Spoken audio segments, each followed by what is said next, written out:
Welcome back to Darius's Budget Garage.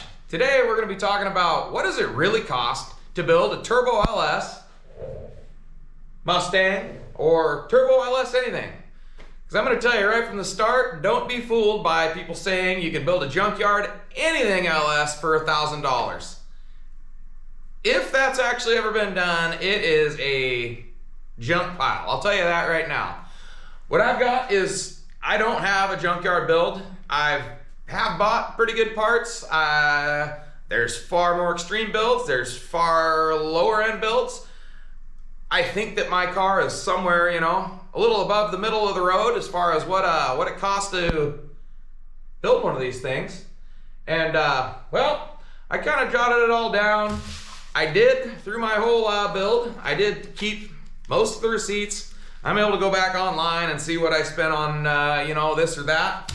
But right out the gate, I can say roughly, my wife will probably kill me, but I have receipts and verifiable. I've spent $23,768.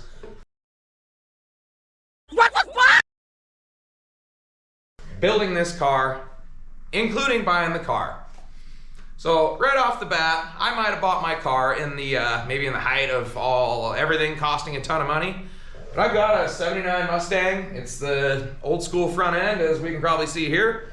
I bought it for $3,500. Seems like a lot of money, but it came with, this car did come with this aluminum SVE radiator, so that's pretty neat. It also came with this tubular front end. So that's also, kind of a mod that I would have done already.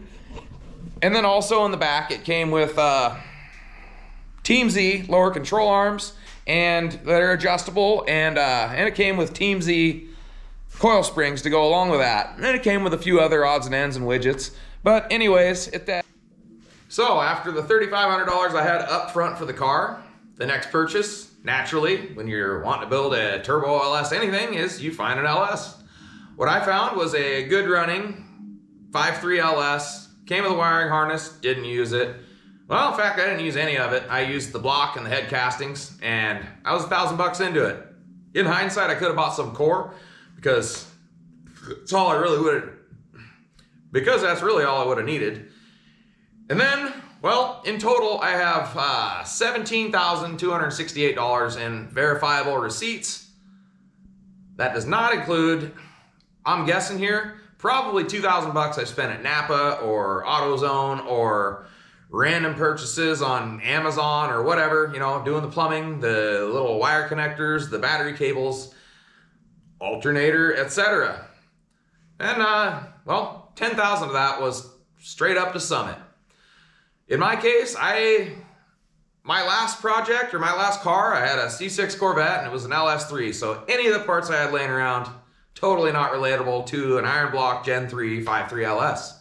So I started from scratch, and if you're watching this, you're probably starting from scratch too. So anyways, yeah, in total, $23,768, and I did a ton of work myself. There wasn't turbo manifolds or turbo headers that would just bolt right in, or that I felt good about spending any money on to go in, so I bought some eBay or whatever turbo manifolds, and I cut them to pieces, and I made them work for my project. I did a ton of fab work on this thing too. I mean, if you had to pay somebody to do the fab work I did, you'd be a friggin' buttload of money into one of these things. The $40,000 mark, probably not unthinkable. But anyways, yeah, when you're starting from ground zero with literally nothing and you have to buy everything, you're not gonna build one of these things cheap. When I first got into this, I thought I was gonna be like $10,000 into it. I bought the eBay turbo kit. I bought this and that. I bought all the cheap stuff. I was really gonna put this project together. 10 grand. I knew that was like extra budget. Well, then you start getting into, well, if I'm gonna turbo it, then I'm gonna need more injector. And then if I'm gonna need more injector, then I'm gonna need a fuel pump. And then if I get into, well, now I'm getting close to where the 5.3 isn't gonna make it. God, I better buy crank rods and pistons.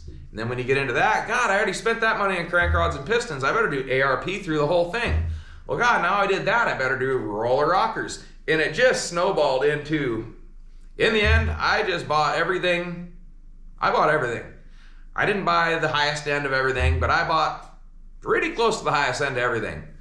So, yeah, you're not building a junkyard LS turbo off eBay, blah, blah, blah. Maybe you could do it for $10,000, but it's just gonna be a never-ending project. Not to say that my car won't be a never-ending project, but it's gonna be a never-ending project because there's always gonna be a weak link, and I just wanted to get ahead of the weak links, and I just wanted to build everything to last right from the start. So, I guess we can get more into the specifics of my build and then see if it kind of aligns with what you might be looking for.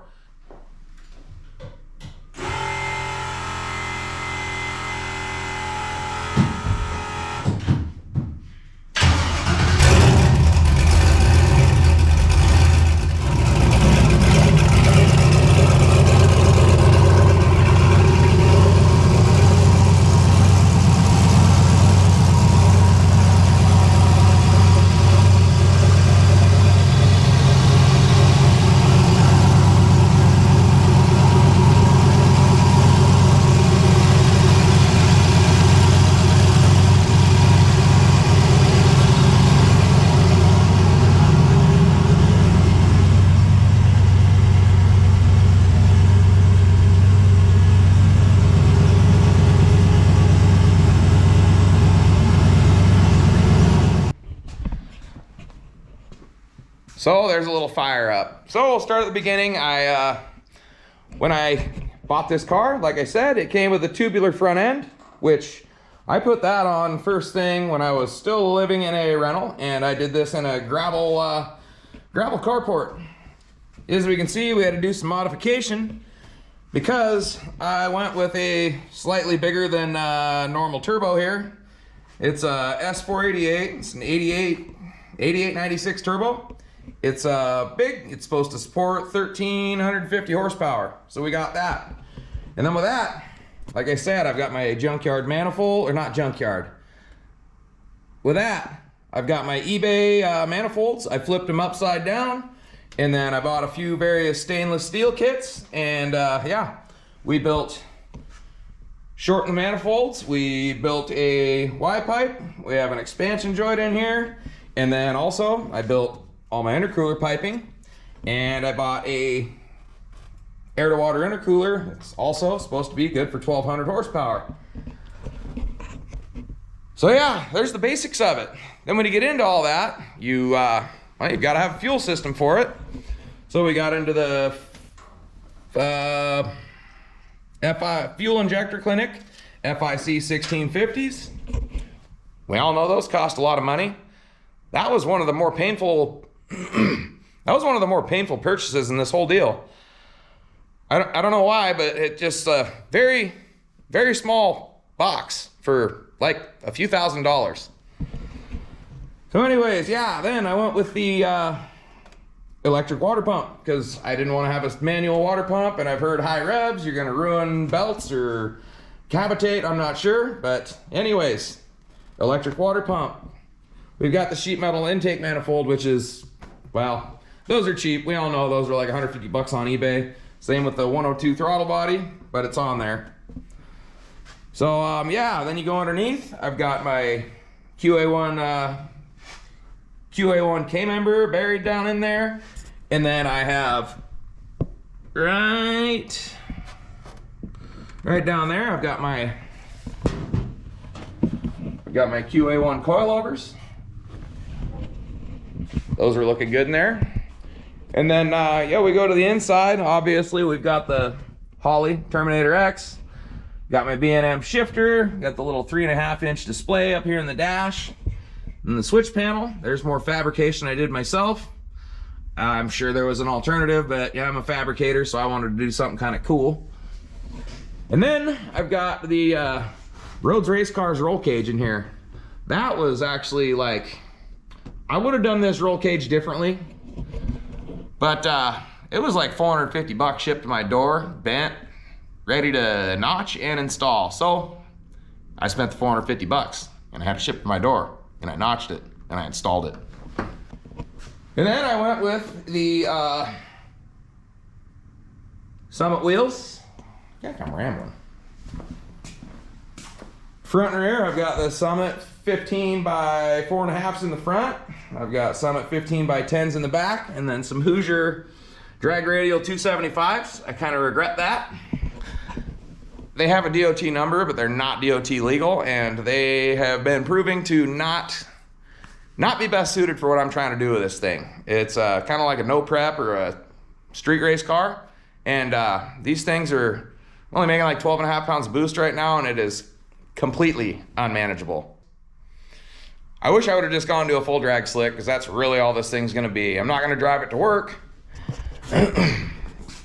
and fire this thing up with that being like a foot of exhaust out of the turbo.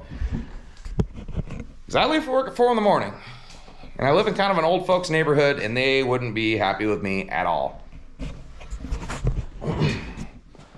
So we go into the back. I don't know what we can see, if we can see, but I've got a Magna Fuel. I can't remember what fuel pump, but it's big. And then, you know, we've got the Viking dual adjustable rear shocks. I have an anti-roll bar in there I'm also working on dialing it in. And then you can see the sump here. Obviously, that's not something we bought on Summit or anywhere for that matter. I made this fuel cell myself. I kind of actually wish it was bigger, but it works out. I've got a sump, so we should never starve it from fuel. Should be able to run it right to the bitter end without emptying it. And let's see. Then I got my battery box back here, and I, of course, made that myself too.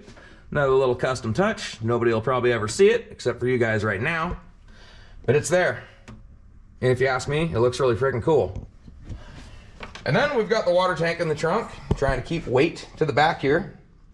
And, well, without getting into crazy details, that's kind of the roundabout what I have for a build and what kind of financial commitment I made to this build. So what I've found in this build is there is a lot of LS aftermarket parts, a ton. But really, there's nothing specifically for what I wanted, and it's not just the easy bolted on like you think endeavor doing one of these projects. There's still a lot of custom fab, or you're gonna pay somebody to do a lot of custom fab and a lot of custom work, and it's expensive. And I mean, it comes down to where at the end now, I'm at the tuning part. My C6 Corvette, it was NA.